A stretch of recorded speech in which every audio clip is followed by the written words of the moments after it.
débat de ce vendredi 1er janvier en 2018 avec Firmin Teko Agbo. Tous les vendredis, bien sûr, nous décryptons les grands sujets de l'actualité sociopolitique du pays et de l'étranger. Firmin Teko Agbo, bonjour. Bonjour Elie Goka, merci de m'avoir invité. Merci de toujours accepter, collaborer avec notre rédaction.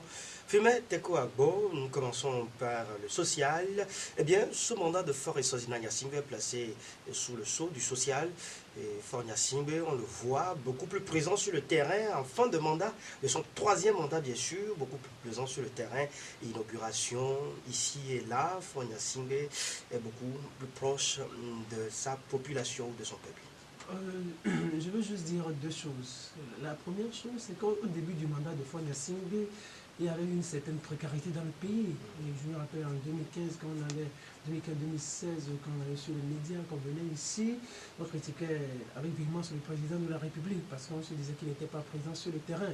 On se demandait si ce mandat social-là était en quelque sorte une malédiction pour le pays parce que la vie était encore un peu plus chère, le panier de la ménagère était toujours menacé, il ne faisait pas trop bon vivre au Togo, le malheur, ça planait.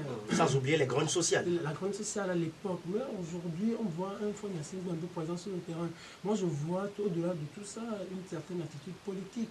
C'est un président de la République, mais c'est le président de UNI qui est en train d'aller ou de descendre sur le terrain. Sur ce, la deuxième chose que je voudrais observer, c'est que je me demande, ce que nous avons connu avec les soubresauts politiques, est-ce qu'on aurait eu aujourd'hui un Faure Gnassingbé sur le terrain?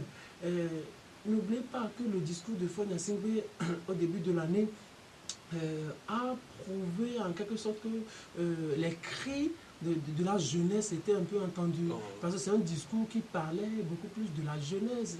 Et c'est là où on avait parlé des 20% des marchés accordés aux jeunes et aux femmes. Aux jeunes et aux femmes. C'est là où on a dit, la crise, là, l'impact positif, c'est que les cris de détresse de la jeunesse ont été entendus par le président de la République. Sur ce, il descend sur le terrain.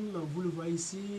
Hier, il était pour inaugurer le quatrième là, on a vu Faure Gnassingbé beaucoup plus présent au nord, dans la région centrale, au sud, pour inaugurer un certain nombre de choses. L'important aujourd'hui, c'est quoi? C'est que cela puisse produire de fruits sérieux et aussi, au-delà de tout ça, même jusqu'en 2020, que cela continue pour que la situation de pauvreté puisse baisser considérablement dans le pays.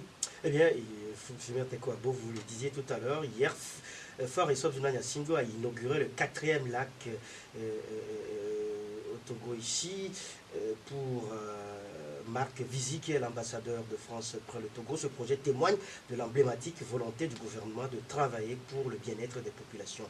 C'est pourquoi il salue l'engagement du président Faure Gnassingbé pour la réalisation de l'infrastructure qui illustre également la détermination et l'engagement de l'Union européenne au Togo. Ce projet est aussi, selon lui, la preuve de la qualité des relations entre les deux parties. Le Togo pourra continuer à compter sur ses partenaires français et européens, a-t-il ajouté, avant de rappeler que l'Agence française de développement est engagée aussi sur le terrain togolais dans un projet d'eau potable pour un coût total de 50 millions d'euros. La France, toujours au soutien, bien sûr, de la politique de développement de Faure Gnassingbé. Oui, la France sera toujours aux côtés du Togo. La France va toujours soutenir le Togo. Vous savez, c'est le général Léa Demon. Lorsque René s'était arrivé ici en 1998, qui disait le Togo et le Ghana, il disait devant René, le Togo et le Ghana sont des frères condamnés à vivre ensemble. Je peux dire aussi que la France et le Togo sont condamnés à vivre ensemble parce qu'il y a, au-delà des liens historiques, il y a beaucoup plus de choses qu'on ne dira jamais publiquement. Le régime a beaucoup été utile à la France dans des moments difficiles, dans des moments cruciaux.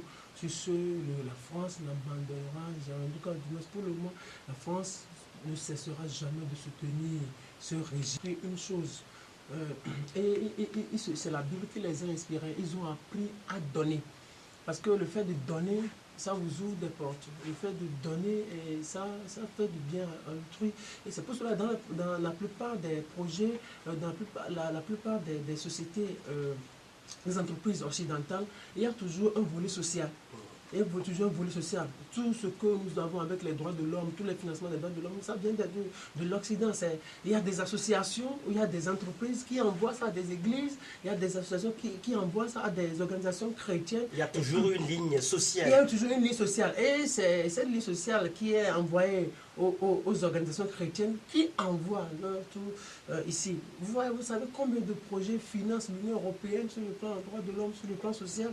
Donc la France, l'Union européenne seront toujours aux côtés du Togo. Il y aura encore d'autres projets, mais que le Togolais puisse en profiter massivement, que cela puisse changer le quotidien des Togolais, parce que la pauvreté, c'est à plus de 58% dans notre pays. C'est grave. À 50 ans pour un régime et le taux de pauvreté est toujours à plus de 50%, je pense que c'est grave. Le régime, à un moment donné, je l'ai dit, il a reconnu. Même si on ne le dit pas publiquement, le régime, à un moment donné, a reconnu qu'il a échoué. Parce que quand vous parcourez toute l'étendue du territoire national, vous voyez que le régime a échoué. Parce que les gens souffrent de problèmes. Il y a des problèmes d'eau potable. Vous voyez les salles de classe, comment elles sont. Vous voyez comment les gens mangent difficilement à l'intérieur du pays. N'est-ce pas parce que les problèmes politiques ont pris le dessus? Oui, les problèmes politiques ont pris le dessus. C'est là où je dis, c'est là où on pointe du doigt toujours l'opposition. Parce que l'opposition n'a pas...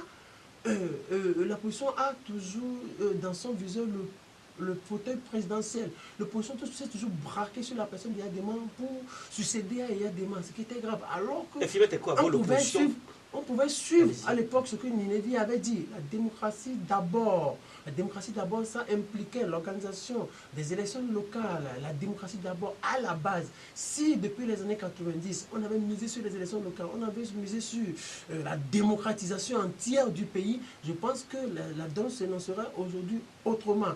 Donc le régime, quand vous l'attaquez sur le plan fauteur, il fait tout pour conserver son pouvoir et il oublie un certain nombre de choses. Il a demandé à un moment donné, il a abandonné le pays. Les 15 dernières années de sa vie, il n'a plus rien fait pour son pays. Et le pays, il a laissé le pays dans un état de délabrement avancé. Et aujourd'hui, il faut essayer en train de commenter un peu la brèche, mais ça ne va toujours pas. Parce que quand vous parcourez toujours le pays, vous voyez que les gens souffrent.